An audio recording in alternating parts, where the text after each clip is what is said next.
Hi, I'm Cikgu Feral dan saya akan take you on a brief summary on a journey of apa yang kamu dah belajar dalam bab 1 tingkatan 4 for perniagaan. Okay, so if you look at this list of topics yang saya dah senaraikan di sini, this chapter is the first chapter under your tingkatan 4, which is tujuan dan pemilikan perniagaan. Okay, ada berapa bab dalam tingkatan 4? Ada 4. So ini adalah bab yang pertama, tujuan dan pemilikan perniagaan. A very interesting chapter where you will be exposed to a lot of technicalities, a lot of knowledge and information on how you will operate and establish satu perniagaan. Okey. So di sini yang pertama kita akan melihat kepada konsep asas perniagaan. Dalam konsep asas perniagaan, penting untuk soalan kertas 1 untuk SPM, 6 konsep asas perniagaan. Yang pertama adalah memenuhi keperluan dan kehendak pengguna. Okey, itu adalah konsep asas pertama perniagaan, memenuhi keperluan dan kehendak. Dan bagaimana keperluan dan kehendak ini dipenuhi adalah dengan menawarkan barang dan perkhidmatan. Okey. Dan apabila kita menawarkan barang dan perkhidmatan, akan ditawarkan oleh penjual kepada pembeli. Dan this actually happens in a business platform, iaitu keuntungan perniagaan adalah elemen penting dari sudut penjual, dan setiap kali berlakunya proses transaksi ini,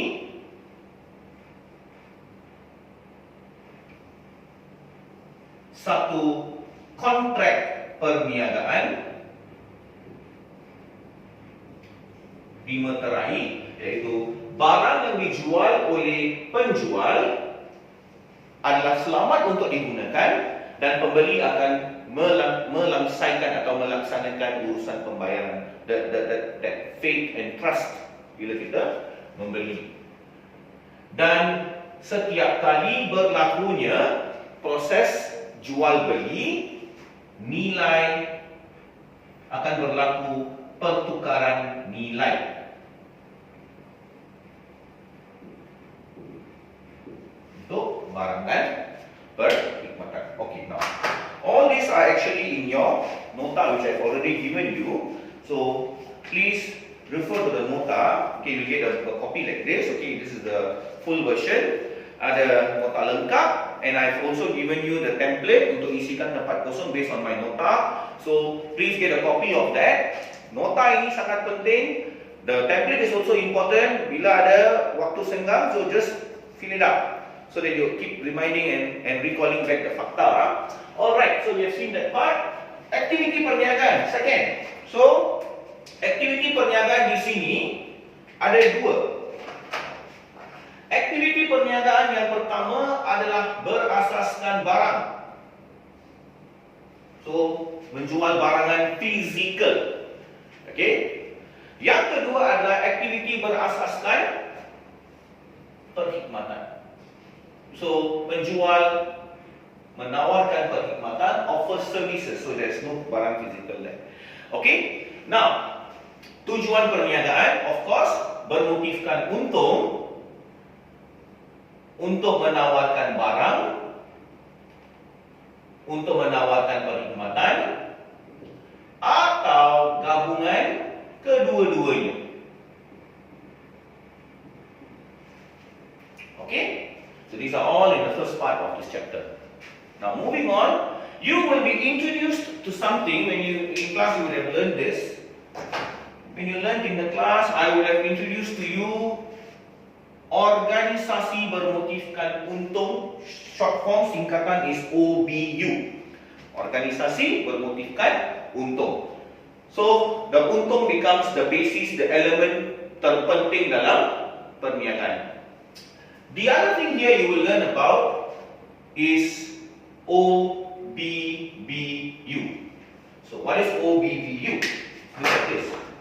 Untuk OBBU, organisasi bukan bermotifkan untung. So ada 3 pendekatan on how they run businesses. Pendekatan pertama adalah secara percuma. Motifnya adalah kebajikan, just to offer the services. Yang kedua, dijual pada harga kos. This is to give the services without making any profit. Okay? Dan yang ketiga adalah dijual di bawah harga kos. Okay? Dijual di bawah harga kos. Okay, so 3 pendekatan. Next, moving on to the important part of this chapter, the engine of this chapter, bentuk pemilikan perniagaan, ownership of businesses. Okay, so when you talk about ownership of businesses, yang pertama adalah milikan tunggal. So what you need to learn here? Dalam milikan tunggal, yang pertama, kamu dikehendaki untuk belajar ciri-ciri milikan tunggal. Okay, so perlu berdaftar dengan Pejabat Pendaftaran Perniagaan di Suruhanjaya Syarikat Malaysia, perlu isi borang A dan perlu bayar fee. Dan bayar fee kalau nama sendiri dan nama trade, bayaran berbeza RM30 dan RM60. Lepas tu borang B diisi, dapat sijil pengakuan pendaftaran perniagaan, dipamerkan di premis perniagaan. So all this you need to know, boleh ditanya sebagai soalan. Okay, selain daripada itu, this ciri-ciri, if you look at it, you analyze it properly for all, okay, for all, you are actually talking about kelebihan dan kekurangan.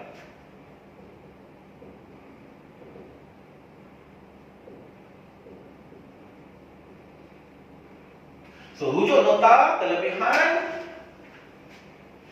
untuk milikan tunggal, mudah diuruskan. Mudah diuruskan. Dapat membuat keputusan dengan cepat. Liability is tidak terhad, falls under kekurangan. So what is liability? Tanggungan kita. Okay, modal terhad. Okay. Then you move on to perkongsian.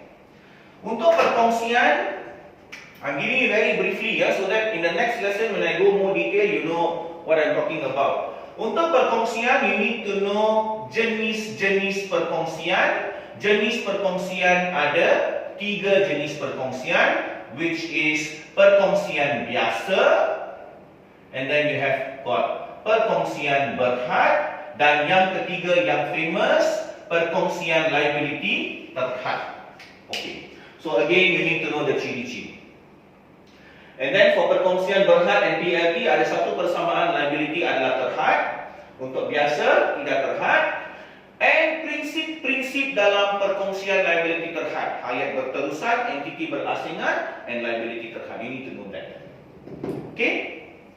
And of course you need to know jenis rakan kongsi, like nominal, biasa, berhad, lelap. Okay? So this is for perkongsian. Then you will learn about syarikat berhad. The difference of milikan tunggal perkongsian with syarikat berhad, these two membayar cukai pendapatan yang rendah, which is cukai pendapatan perseorangan. This will be cukai syarikat. Okay? Now, there is sendirian berhad and awam berhad. So, sendirian berhad minimum 2, maksimum 50. Untuk awam berhad minimum 2, maksimum tiada had untuk keahlian. And of course, for both, liability adalah terhad. Untuk syarikat sendirian berhad, this tidak perlu mendedahkan rahsia-rahsia syarikat dan tidak perlu mempamerkan laporan kewangan. Untuk syarikat awam berhad, perlu maklumkan kepada pihak umum laporan kewangan. You can actually download from websites of companies, okay, on public listed companies, on their prospectus.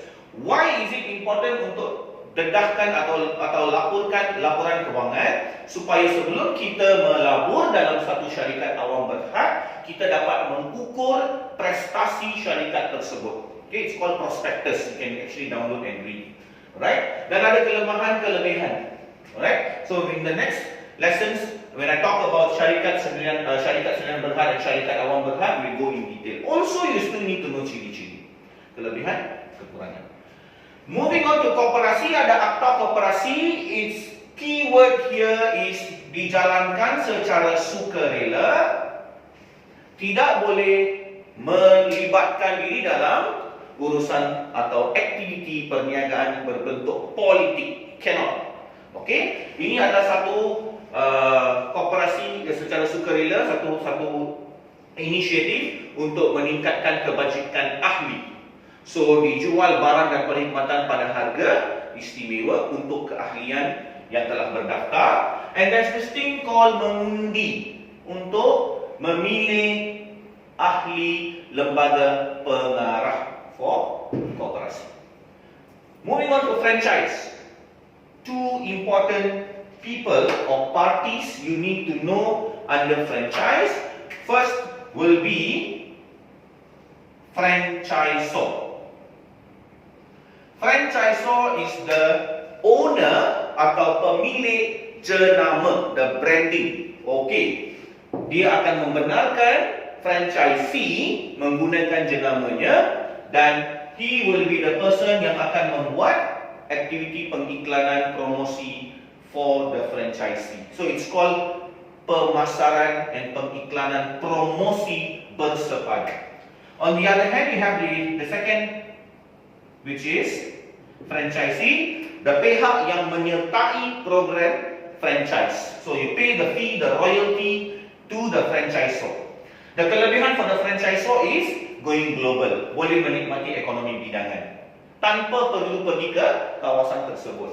Franchisee menyertai satu jenama yang sudah telah terkenal di pasaran antarabangsa ataupun pasaran peringkat domestik. You're joining a known brand. Usaha sama merupakan satu syarikat yang ditubuhkan secara bersama oleh dua syarikat ataupun pihak induk yang berbeza. Jangka pendek sahaja matlamat sudah dicapai, syarikat boleh dibubarkan. So you need to know the kelemahan and the kelebihan. Okay, so that's the first part here. Bentuk pemilihan perniagaan. Klasifikasi perniagaan. We have got size and sector. So for size and sector, I will give you a formula when I teach you on size perniagaan, where this has got syarikat perkilangan dan perkhidmatan kecil, sederhana dan besar.